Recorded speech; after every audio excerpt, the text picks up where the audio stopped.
Hey guys, welcome to Irish Medieval History, and this week we're covering the subject on Turlough O'Conor. We have a really special guest today who's a huge author back over in the States, Larry McLaughlin. We also have Michael from Clans and Dynasties, who's going to start off this week because we want to kind of cover the background before we get into the main subject itself. And then we'll move on to myself, who specializes on Muirchertach Ua Briain.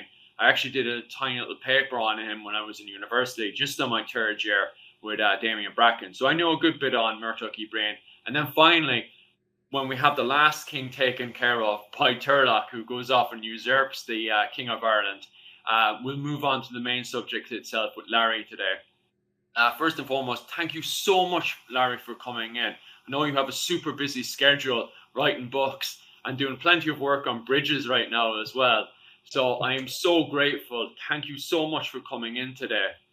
Well, hey, thank you guys. It's a pleasure to be with you. I know you gentlemen love Irish history and studied medieval Irish history extensively. I've done a little research in preparation for my book that covers this period, but I'm just hoping I can keep up with you two fellas. No way. I seen the information that you sent with your sources and stuff, and a lot of research has been done into this, and I've been really looking forward to this now for a good few months. We were meant to have you on before, but then I had previous problems with my last YouTube channel, so sadly we couldn't get that off the ground and stuff. So I'm so grateful that you've forgiven us for our last problems and came back on the show again. I hope you enjoy yourself as much as you did last time, explaining what 12th century Ireland is like, because a lot of people have this idea that 12th century Ireland is very backwards, that it was full of 150 clans, when that's not the fact at all. The fact is that at this point, there's actually only two major kings, and one of them is the King of Ireland, which is at the time when I'm going to take over Muirchertach Ua Briain, and then he gets usurped by Turlough O'Conor. And the other one then is the King of the North, as he's describing himself, the MacLaughlins. So we will be covering that. One person who really specializes on that and has an entire channel dedicated to all these videos is one of my best friends, Michael here from Clans and Dynasties. Michael, would you mind covering the background of the O'Conors? Where did they come from? Did they just come up from the north? Did they come from the south? Did they come flying in from the east on boats with the Vikings? Like, who are the O'Conors? Well, I mean, it would depend on which king's background you want to, whoever wrote their books, the O'Clearys were writing for these families. So it depends which king wanted to, depending what crown he was after at the time, depending on where his family originated from. But generally, the overall theory of and their overall idea of their own genealogy, they trace themselves back to typically the same kinship and blood of Niall and Nine Hostages through his brother Brian. And they state that they were originally centered around Tara, and then that they moved towards Connacht later on around the 4th century. So the Briain branches, the Ua Briain branch broke into three families, and these sort of clans would alternate between the High Kingship of Connacht for a while. But Turlough O'Conor's line originally came from the Seol Murray, which was another big clan within the Ua Briain, Ua Briain. And these are just to give you an idea of how big this Seol Murray was and the kind of relationship in the area. These families are related to branches of the Taig, Flanagan, Feely, Monaghan, Geraghty, Concannons, McManuses, so O'Byrnes. So all these names are all interconnected, all related, all willing to stab each other in the back. This specific branch ended up settling around the northeast of Roscommon and would obviously expand from there. But the O'Conors, actually, this specific line, the progenitor was Conchobar Taig Moore. Around the early 9th century, he joined Muirchertach, actually, of the Clan Coleman of the Southern Niall in his campaigns against the Northern Niall, which I believe will tie in very nicely with this whole north attacking south, south attacking north, these families constantly going to war with each other throughout this video. This topic today. So the OConor, just a quick question, Michael. So the OConors see their rise during the Viking Age, is it? Yeah. So then, well, no. See, the thing is, they were actually ruling Connacht around 482. Actually, is when the OConor line that Turlough is from took over the kingship of Connacht from the hEaghra, who were a king group as well. They are related through that link, through being brothers of Niall and 9 hostages. So really, to be fair, this family would actually rule Connacht till about 1475, and effectively that's near enough 1,000 years of one branch or another of the Ua Briain ruling Connacht. So just to show how established this family were, obviously in Connacht at the time.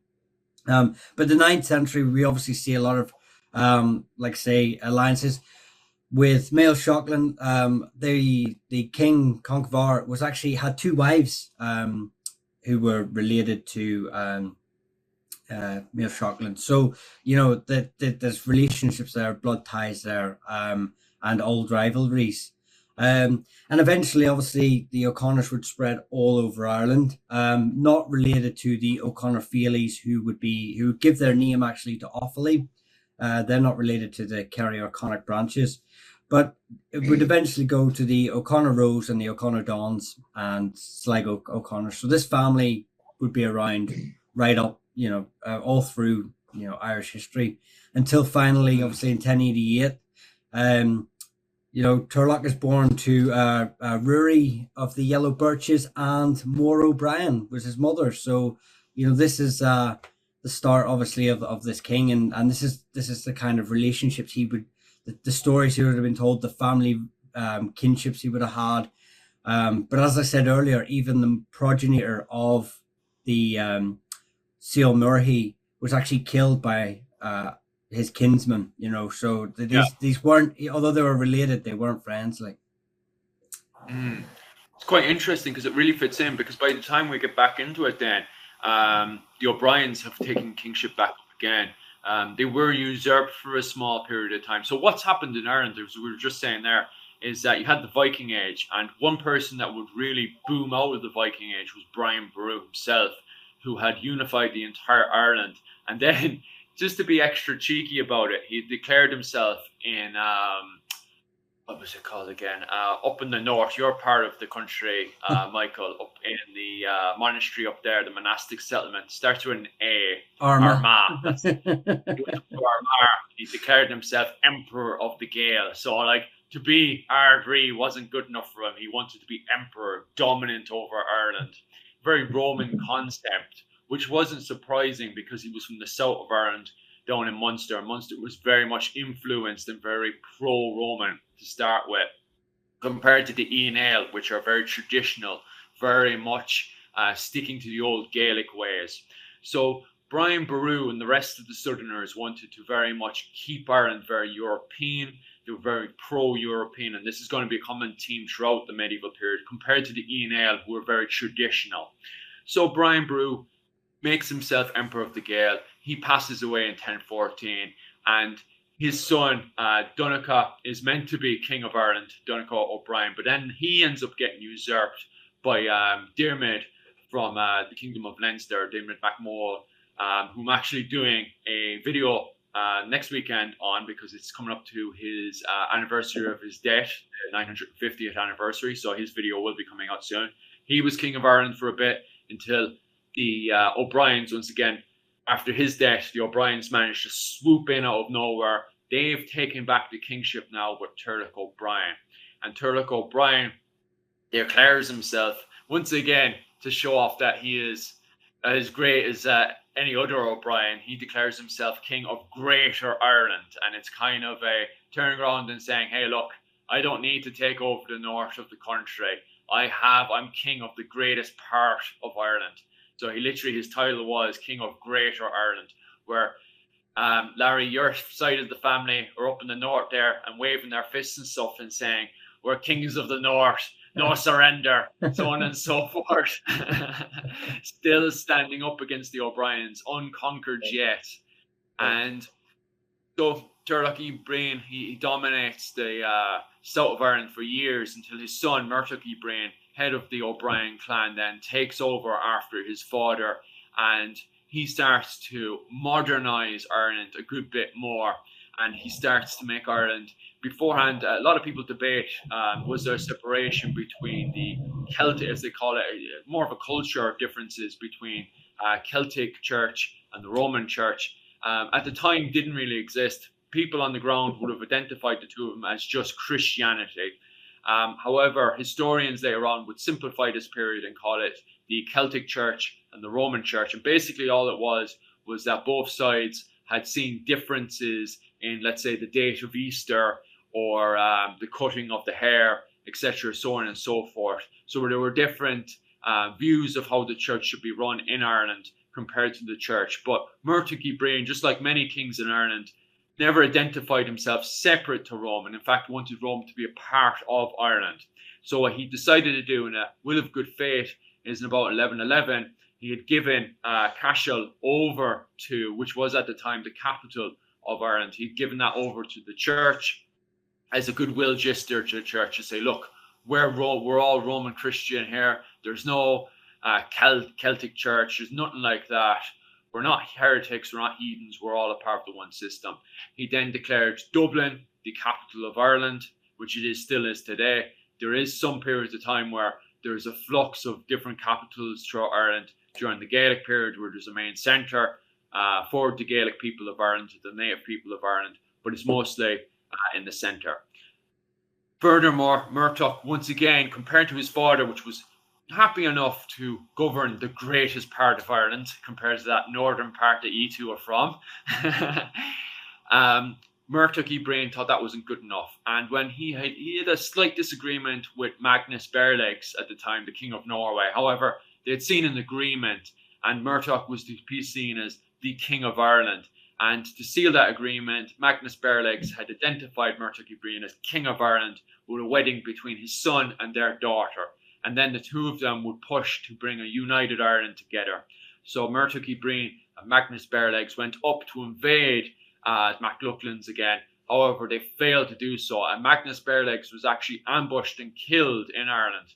And his son freaked out. And his son would go running up to Norway and would actually leave his bride on the dock of Dublin, waving away, saying, come back, bring me to Norway, as they went sailing as quick as they could out of the ports of Dublin. And so Muirchertach Ua Briain, after that campaign, was left a little bit crippled. He never really had the chance again to invade the north and take over.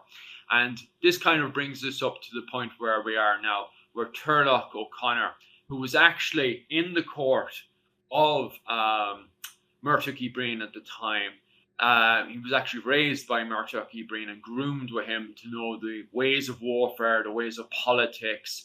And it's a very interesting time, Larry, isn't it? What was O'Conor doing? Like, why wasn't he with the rest of his family in Connacht? Well, it is a really interesting period in Irish history. Perhaps it's the most consequential. I say that because maybe more so than any other period leading up to this, there was continuous wars between these rival kings. And Philip, you mentioned O'Conor, and you mentioned O'Brien and the McLaughlin dynasty in the north. But there's one other that should be considered. That was the McMurrough dynasty, and between these four kings, there were a considerable rivalry. And like you were saying, Michael, that they had no compunction about stabbing each other in the back. So there were relationships that had existed previously. O'Conor was, in fact, related to a certain O'Briens. He was the son of Moir O'Brien, I believe, and that put him in relationship to Muirchertach. I believe the relationship was that he was Turlough O'Conor's uncle.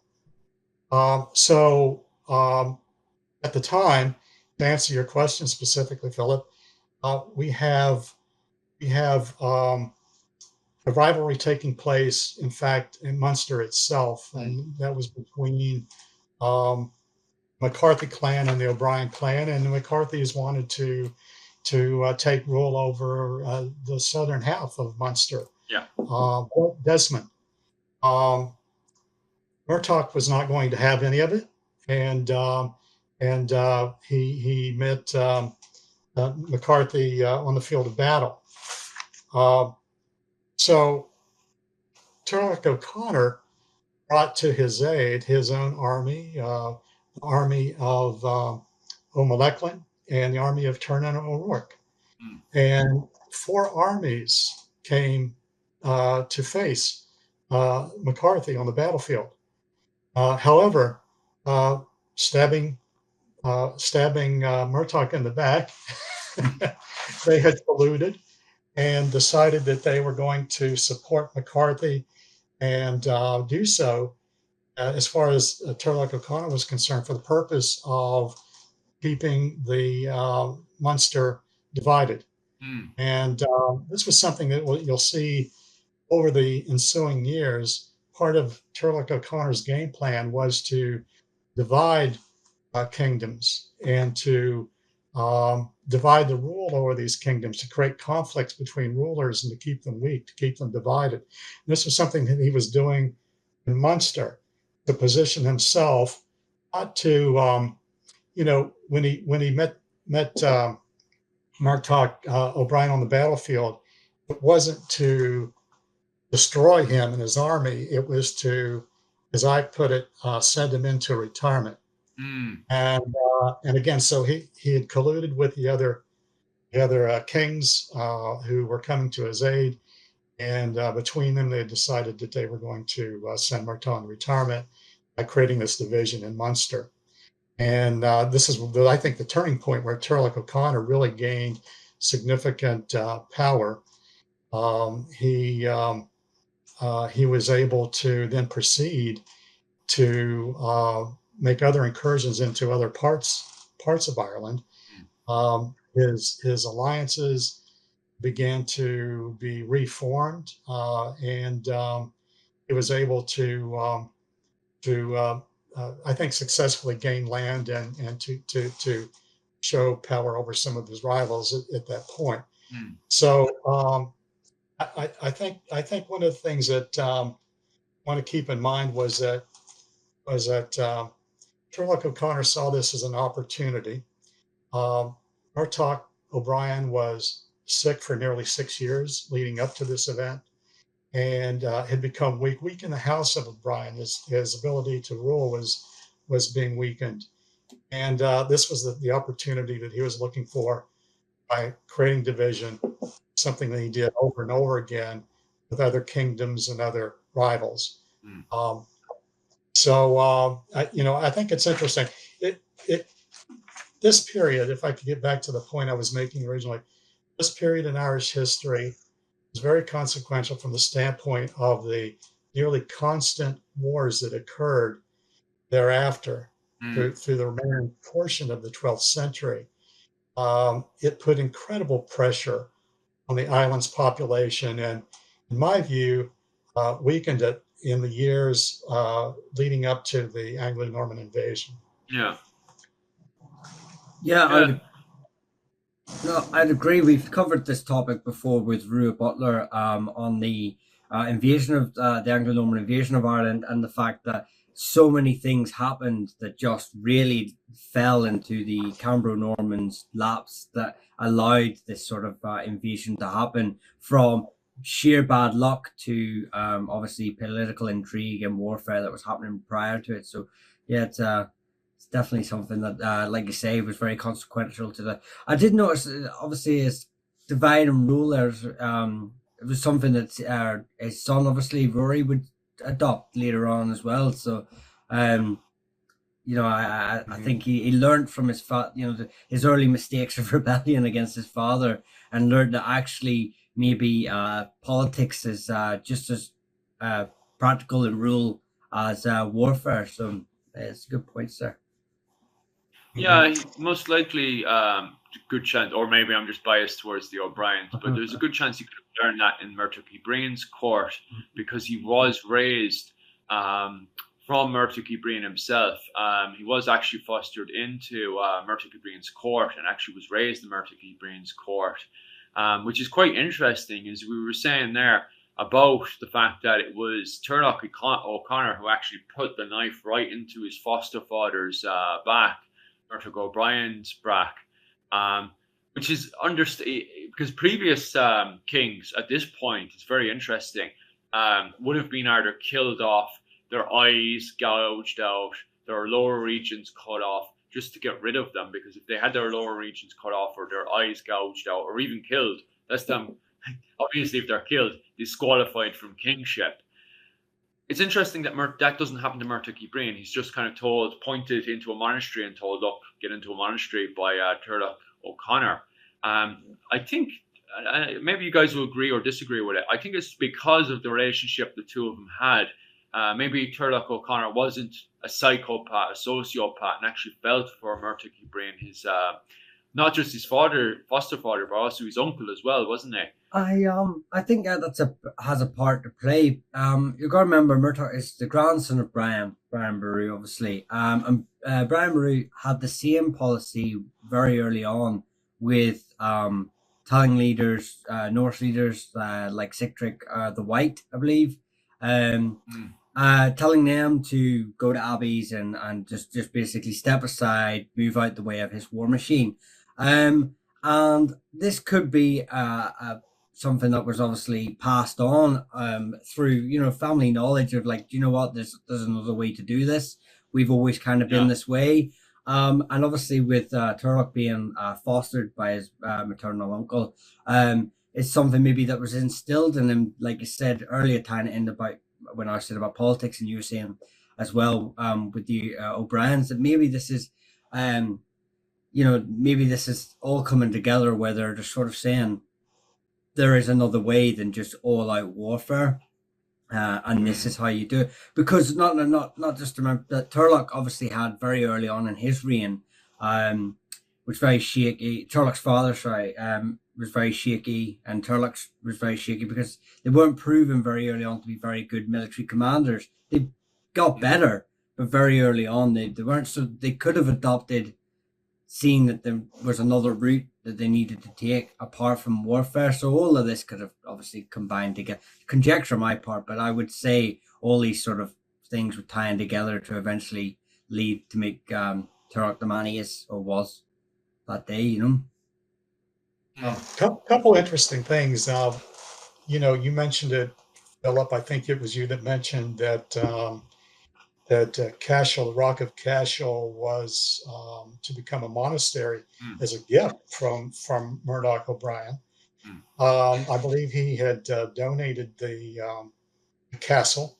Was it like 18 years prior to this point? And it's ironic that he ended up being banished to the castle, sent away, to retirement, and was under their care there for about a year before he died.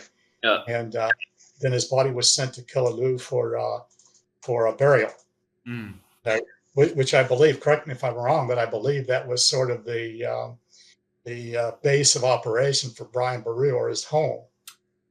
Yeah, there's actually still what they believe is the original home of Brian Boru. It's actually a rather dilapidated. The Normans came in and tried to build a motte and bailey on the old palace of Brian Boru, and basically were pushed out before they could finish it. So all that's left is this really shabby motte and bailey, run down. So, but yeah, Killaloe is the ancestral homeland of the O'Briens. It was their links. Obviously, we've lost Philip there, but I'll just go on. It was their links. It was due to this, and it's right on the banks of the Shannon, which is where they kind of take Brian Boru's father managed to build those relationships with the Norse. Leading Norse families like Sigtrygg the White in Limerick, which is where their power base originates from. So, little anecdote there. It's interesting, Larry, that you bring up the word castle, and it's a very confusing word at this period because the Irish had been pretty much a play on words beforehand since the arrival of the Vikings in around 820. It's used in Cork before as well for the word fort, and it's very. This is why it causes a lot of problems for a lot of our archaeologists. And this word really comes up with Turlough O'Conor. Turlough O'Conor at the time was trading and was very open with France, England, and Norway. So Turlough O'Conor and his people would have seen castles, they would have seen knights, and that's reflected with the literature as well. This is a period where we start to see the word castle being used more, but it really frustrates and confuses a lot of historians and archaeologists because the word fort and castle are kind of used kind of the same in Ireland. So it's very confusing to see which is a fort and which is a castle, because we know that technically speaking, Cashel was never really a castle that we would see in Europe and stuff, compared to a lot of other places.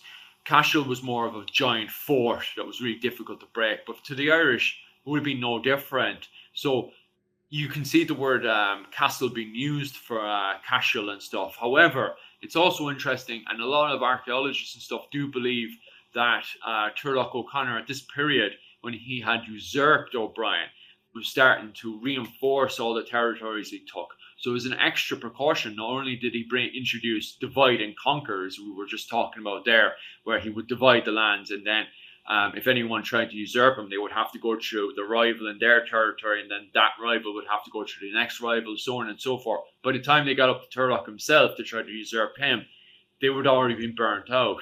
And it wouldn't be until the Norman invasion comes in that the many rivals that didn't like Turlough O'Conor or Rory O'Conor would then have the opportunity to do so. Furthermore, to really back up what was going on, what Turlough O'Conor would do then would build castles throughout Ireland. And this is where a lot of modern archaeologists and historians do think what Turlough O'Conor was doing was that he's seen what the Normans had already done in 1066 in England by building moat and bailey castles throughout England so that the Saxons couldn't rise up against their Norman overlords. Turlough O'Conor had seen that and decided, I'm going to pin down my rivals in Connacht first by building moat and bailey castles throughout Connacht, and then move this system into Munster, because he had a lot of people in Munster that really did not like him. You're talking about pretty much the entire O'Brien clan, and the McCartys really wanted to get rid of O'Conor. So he starts to bring in, supposedly, and we still haven't found any of these moat and bailey castles yet, sadly. He would bring all this moat and bailey system into Munster and try to pin down all of his enemies. And as we were saying before, I don't know if you've said this live, Michael, but it doesn't take very much to man a castle. You put like 2 or 3 people in it, and that's it. You've squared away that entire region. And then when they have problems, then they would set a fire, and the next castle that's such a distance away would see that, and they'd set up a fire. Before you know it, the reinforcements from both Dublin and Connacht can come down and squash whatever rebellion is happening in a certain zone, and then they can move on again. Very smart system. And it's also believed that Turlough O'Conor had built a stone castle as well. We have no idea what this could have looked like. Would it have been built just like the Tower of London in England, or would it have looked completely different? We've got no archaeology proof to back anything up because we haven't found anything from the castles that the O'Conors had built. But it's quite interesting because a lot of people believe that we were savages running around naked, covered in blue paint, and that it was the Normans that would come in and civilize us, and it was the Normans that would introduce moat and bailey castles. But if we look at the literature, that may not have been the case. It may have been Turlough O'Conor that had done so. And it's very interesting because it's Turlough O'Conor for these 50 years that had been really seen. And if you look at literature that's written at the time, Turlough O'Conor had been seen as a very European king, which is very interesting compared to what a lot of people look on later on, that, you know, he was just a high king, and he was a high king that wasn't really in control of anything. But that may not have been the case at all. Yeah. I think it's fair to say that although Turlough O'Conor may have been a more reasonable person than people give him credit for when it comes to military matters, he was still driven to rule the entire island. Yeah. And had no compunction about doing what he needed to militarily to take over new lands and to make other kings and lords subject to him. In 1128, I think there's an interesting example of the kind of devotion he had to this objective, and that is that he, for about a period of 5 years leading up to this, had built a navy, a fleet of ships, 190 vessels, it says in the Annals. And he knew that in order to rule all of Ireland, he had to capture and rule Alclea or Dublin. The problem was he had Muirchertach O'Conor in his way. O'Conor had previously been a ally to O'Conor, but as you all well know, alliances shifted in and out, depending on how it benefited various players. But at this point, he had to go through Meath, and they did face off. O'Conor brought the army of Connacht with him. He brought the army of Briain with him, and O'Rourke, and they met in Meath. But the attack went no further at that time. He regrouped and then brought his navy around to attack Dublin by sea. 190 vessels, probably longboats and galleys, and many of these boats were longboats were designed to board and unboard foot soldiers quickly. And I would imagine that there was a landing involved. I think it's very interesting what that attack may have looked like to bring that many men within 190 vessels, on shore and to take over the city of Dublin. So I think this is one way that he demonstrated that he had serious designs on ruling the entire island. Yes, massively. It's very interesting that you bring that up because it's compared to the Irish Viking Blitzkrieg is what historians compared to, and it was first seen with the original Norse Gael. His name now is Sitric Emer back in 919. He actually used it on York. Believe it or not, the Irish Vikings were well outnumbered going against the Danelaw Vikings, the Vikings that had settled in the north of England, and they also had to fight the Wessex Saxons and all the different factions that lived in England that well outnumbered the Norse Gaels. So what the Norse Gaels did is that they would call what historians later on would call the Norse Gael Blitzkrieg, which is where they would send up, they would hit them from both sides using both infantry and their boats at the same time to hit them in their settlement. So they were overwhelmed from both sides, both their port at once and from the main walls. They would hit them at the same time, causing their defense to not know where to respond at once, overwhelming them very, very quickly. So they would quite literally get the ladders, and it was pure, as me and Michael know very well from the army, just full-on aggression against the walls. They would get their ladders, put it up against the walls as quickly as they could, and just overwhelm them before they could even think about putting up a correct defense against this. And it was the same thing with the boats. The boats would come in lightning fast before they could even see it. Most boats you could see from the horizon and say, oh, well, that's a trader's boat or that's whoever. Long ships could move super fast. So they literally would zoom in, hit the port hard and heavy. And before you know it, the whole hall itself in the center of whatever they were sieging, York, for example, or in this example here, Dublin itself, the Dublin Hall, the Vikings would quickly zoom in and be inside the hall with a sword against the lord or king up to the neck saying, right, submit there, you're done for. And a lot of historians reading this would refer to as the Norse Gael Blitzkrieg because it was extremely lightning fast. And the reason why they had to be aggressive and fast, and they could pull it off because they were professional warriors. They were was the fact that they were outnumbered. So they had to hit them hard, heavy, and fast. And it was a brilliant move, absolutely brilliant maneuver. Very risky if they knew they were coming. But the thing is, they were so quick, no one had seen them coming. Before you know it, they were hop over the wall and victory was theirs. Like, yeah, I think you know, an example of, you know, if you don't do it quite correctly, would be Hakon's you know, the Battle of Largs in Scotland, you know, where they just got beaten back, and I think that's an example of, you know, if you don't quite perform, it really is heads or tails whether you can catch these guys by surprise. What I think is interesting about this and Turlough's you know, contribution here to, you know, Irish history and military history especially, is the fact that this fleet was able to be built by a native Gaelic king from an area of, you know, not traditionally associated with Norse settlements, and is able to build this fleet, you know, completely devoid of any sort of Norse influence, you know, which we normally associate Ireland to just be this landlocked island, never really went anywhere, you know, and you know, the only people that left the island were abbots and priests and stuff as they went off to wee islands to find God. And but this is showing that, you know, the Turlough has taken ideas from, you know, previous experiences of other kings before him to use this to his advantage.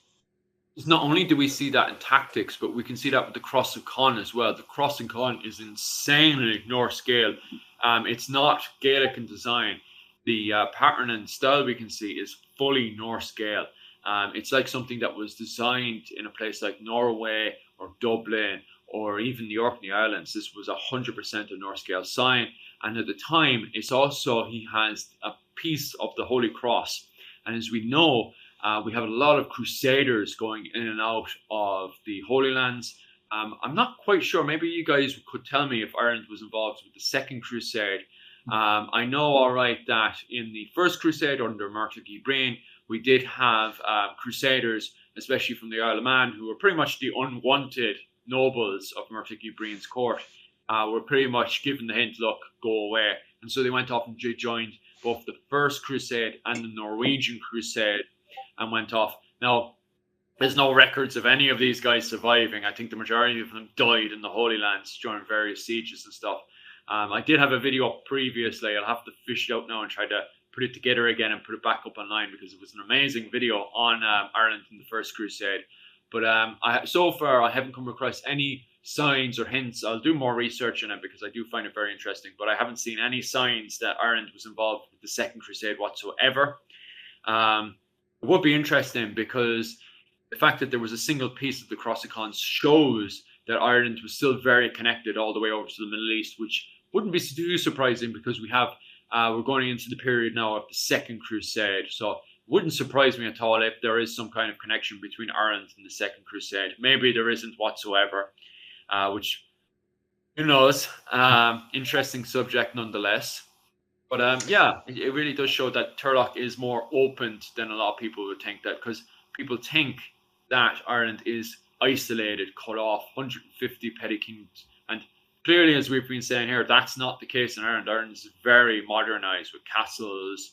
The Cross of Con showing a very good example of it being connected up to the Norwegian and Scottish kings. And then the piece, the True Cross inside it as well, you know, shows it's connected to the wider world around it. You know, you don't think of these Irish kings as having navies either, you know, and you know, and on that point, I'm going to jump ahead a little bit just to make a point, and that is that when he was being challenged by Muirchertach McLaughlin for primacy in Ireland, he exerted his naval power again by sailing his fleet around the northern portion of Ireland, up around Donegal and Inishowen, and sailing up rivers to attack villages by sea, and therefore avoid going through McLaughlin's allies, because he had built up an alliance that included quite a number of other lords and vassal kings beneath him. And one of you gentlemen made the point about that being part of the military strategy, you know, of the divide and rule strategy, is that you would have allies that were created or other other challengers that would be in the way. So O'Conor had sailed his fleet up around the northern portion of Ireland. McLaughlin wasn't going to have it. He didn't have a fleet. He didn't have a navy. So he hired a mercenary force from Alba, the western portion of Scotland, Isle of Man, Hebrides, and so forth, and hired a commander whose name was MacScalig, according to Annals of the Four Masters. This MacScalig character I'd be interested in knowing about. Apparently, he was notorious as a sea warrior, and they put a navy together and opposed O'Conor at sea, just north of Inishowen. Where exactly, we're not sure, but it was considered, the most horrific sea battle that took place during the 12th century. So again, you had at least one of the rival kings that had a navy to exert his power, and the ability of others to assemble forces like that to confront him. Yeah, they did. Because a lot of people do think that at the time the English had one of the most superior navies in the world. That wasn't actually the case. One of the most terrifying navies in the world was actually in the Irish Sea, and that was the Norse Gaels. The Norse Gaels had a very terrifying fleet. Now, how did the English later on get rid of this? It was actually the Normans. Now, Normans would actually have to marry into the, we call them the Oostmen, the Irish Vikings. And the Norman families actually had to marry into the likes of the Isle of Man and various other little islands and stuff between Scotland and Ireland to stop these Irish warring ships from coming over. Well, Norse Gael ships, Irish Viking ships, from attacking them and destroying their fleet, because they were terrifying. And these Irish Vikings had amazing experience. They grew up off the cold Irish winter water. It's described in the movie Titanic as being pierced by 1,000 knives if you put your hands into the cold Irish water. And it really, in the peak of the Irish winter, which is right now in Ireland, it's true. Like, if you were to fall into a river right now in Ireland, it would hurt like hell. Michael, you've fallen into the river a few times. You can easily do that. Yeah, it seems to be a long-standing tradition, obviously. No, I mean, you're just right. The bitter cold. Well, we don't get all these shades of green for nothing. But you had the as far as the Orkney Islands, this influence, the Orcadian sort of empire, like a kingdom that would stretch across the Hebrides, and all these families that would be connected to, traditionally the Isles, McDonald's and stuff like that, would all be interconnected in one way or another. But also these wee islands, many of these islands were almost semi-autonomous themselves, and multiple sort of alliances and stuff like that. So all the way from Orkney to the Isle of Man, you're just looking complete bandit country when it comes to the sea. And the point there is that these were hard men. These were really, really hard men. And as we were saying before, they grew up throughout the entire winter being used to the very cold North Atlantic Sea. And if it was cold in Ireland, these guys would constantly sail up to their relatives in Iceland and Norway, where it was even colder again. Many archaeologists now believe, we actually now solidly know, that they even went as far as Vinland, up to the Canada area, and we know how cold it is up in Canada. And so, every once in a while, these guys would have an accident and they'll fall into the water, especially during winter and stuff. A lot of them would have died, and the survivors would have been even stronger than they've ever been. Strong, hardy men. Yeah. In my research, I read that weapons like arrows and catapults were not really practical in these sea battles. You can imagine if the sea was disturbed at all, it could be tossing about, you wouldn't be able to use them very effectively. So what they tended to do was to go aside each other and board one another's ships, and became hand-to-hand combat in the ship. Now, can you imagine how bloody and horrendous that could get, using the crude weapons of those times, the swords, the spears, the axes? It's just unimaginable. Yeah. It wouldn't be also uncommon for many of the I wouldn't say rocklets, but many of the smaller islands, for you just literally, because if you come from Alba or Scotland or all the way down to the north of Ireland now, the northeast, hundreds of little islands there, and it wouldn't be uncommon for literally armies to just be fighting on these little, it would be like you could probably only get about like a couple of hundred blokes on these things abreast on some of these things. So it would be manic. I've often wondered, to be a general in those sort of circumstances and to be organizing your forces and stuff must be an absolute nightmare. I often get that. I get the image. Any of you ever watch Joan of Arc, the film that came out in the early 2000s, 90s, and they're attacking Paris, and she says, send in the reinforcements, and their general turns around and goes, we haven't got any more reinforcements. She's like, what? And I often think that must have been the same. All right, send in the O'Donnells on the right flank, and it's like the O'Donnells are long gone. It's just absolutely crazy.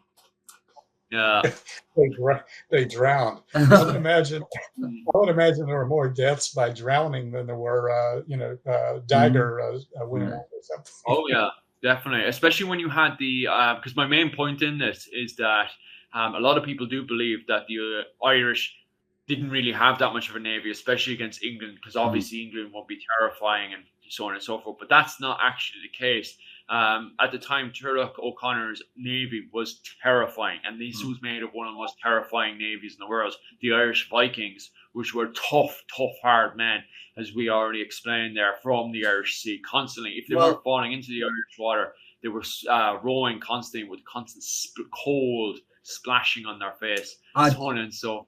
I just want to interfere, just because you said with the Irish Vikings, we have to remember, we have the O'Malleys, O'Driscolls, O'Flahertys. Yes. Even the O'Briens were known because of their links to the Aran Islands.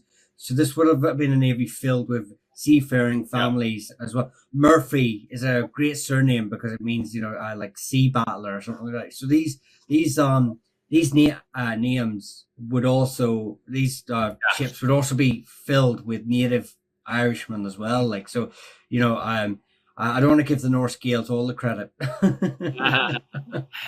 And these were like the O'Briens, the O'Malleys and stuff. They grew up in the west of Ireland. I've been in the west of Ireland for a wee bit as well. And it is tough with the cold North Atlantic breeze coming in. Like, these are tough men going into the water. And of course, if you believe that there's a form of Grace O'Malley as well in the early modern medieval period, I said early modern now, and I definitely don't mean that. I want to keep, especially after the comments I've been getting in my last video, people talk about modern history and stuff. You can get away with that. I'm keeping to my medieval history now. But regardless, we have Grace O'Malley, who pops up far later on in the Renaissance. And if we have a version of her, we have men and women who are tough as hell. And they're a part of the Navy, and they're just unstoppable. And one of the things that they would use, as we were saying there, they would put the planks down onto another ship, and very aggressively, once again, they would hit hard, hit fast, and they would just push the other person into the water and just take their ship, leaving the person who's in the water to freeze to death. Because the moment you hit the water hard and fast, you could end up having a heart attack because of the sudden cold that would hit your body. And that's exactly what the likes of the O'Malleys, the O'Driscolls, all these families would have planned on doing when they had suddenly freaking rushed their boat, knocking you over with a shield wall. And if you manage to slip in front of you, because these are, we're talking about leather shoes now, very slippery shoes, they would have literally got on top of the person with an axe or a sword and start hacking away on top of them and kick their body overboard, taking their boat and rowing off, because boats were very expensive back then. Turlough O'Conor had one of the most terrifying fleets that people were terrified for, because, as monks would write, they could literally hit them lightning fast from both sides, both from the infantry side on the ground and from the navy side with the boats. Very terrifying at any time you could be hit. And the only time, as monks had written at the time, the only time people felt comfortable was when it was insanely stormy, too stormy for the infantry and the navy to hit them hard and fast. That's the only time people were comfortable. In this particular battle, the mercenary force got the worst of it. The annals tell us that they were defeated, but O'Conor's navy was so badly damaged he didn't really didn't have any use for it after that. It doesn't come up again in terms of his deploying his naval force. It refers to McScaling as getting his teeth knocked out, which is interesting. I would take that metaphorically. Yeah, I was going to say, is that a metaphor or is that a literal? No. Kind of a modern metaphor. I mean, obviously, the MacDonalds would eventually settle later on in the 14th century in Ulster as well, and maybe as a sort of it would be beneficial to the Ulster, the Kinloans, to have such an ally with naval experience on their on their doorstep, because of threats that we often associate with the Norse Gaels, but like I say, could happen closer to home. So again, it's another thing that Turlough, or just Irish kings in general, just don't get the recognition for in today's history, and amongst other things that we have covered here, Philip. Yeah. So to bring us back to 1130, if I may. Yeah. Yeah. Conor OBrien succeeded Muirchertach, and Conor OBrien was gaining some strength. In 1130, he put together a series of attacks on Turlough O'Conor. He attacked in Connacht 3 times, and one of those times was by sea. So he was able to come in, successfully attack. Annals say he made a great slaughter of the people of West Connacht, with many noblemen slain. So apparently he won those battles, and brings into question, I think, whether Turlough O'Conor had lost some of his strength. Maybe it was wavering a bit, or at least perhaps not being as successful, lacking allies to assist. So I thought this was interesting that we had a reemergence here in the House of O'Brien in terms of their military strength and challenging Turlough O'Conor for the preeminence that he was trying to achieve. This was kind of a dark time too, I think. I think things really began to all of this warring, all of this cattle raiding, the slash and burn retributions that were going on were starting to have a real significant impact on the population in general. Disease started to emerge, and when rampant fact, Turlough O'Conor lost one of his sons, to the Latin term escaped, colica. I interpreted that as dysentery. Yeah. This wasn't the kind of colic that a baby gets. If you die from it, it was probably a severe case of dysentery, which is highly contagious. And you probably had a lot of that running around at the time. So I think we started to see where this constant warring between the rival kings really began to have adverse impacts on the public's well-being, in significant ways. There was also the male guard. If you recognize the term, it was an epidemic of disease for cattle. So not only were populations losing their cattle to cattle raids, they were losing them to disease as well. Yeah, it wasn't just obviously warfare with other kings. He had to deal with obviously his sons, or his son Ruaidrí was quite the young scallywag and quite the rebellious son. I mean, not like how I would rebel against my father and say I'm not tidying my bedroom when I was a kid. He would start all out war against his dad, because of his Turlough wanted Conchobar to be his Tánaist, and obviously Ruaidrí had other ideas about who should be running the show after Turlough's demise, and Domnall as well was another son that was involved in this triangle of brotherly and fatherly love. Yeah, so I mean, all these things is, can weaken a king, because not you've got to remember is that these sons are taking soldiers from Turlough's domain, because these is where they would get most of they would be trying to bribe nobles, families, nobles, other things, branches of other families, of kin groups and stuff like that. So this all has an impact, because this is internal strife. So this just obviously weakens the factions from within. So this is another thing that's obviously impacting Turlough's reign as well at the time. It's twice, isn't it? It's twice that Rory kind of raises against his father. So, because he gets forgiven for the first one and then decides to do it again.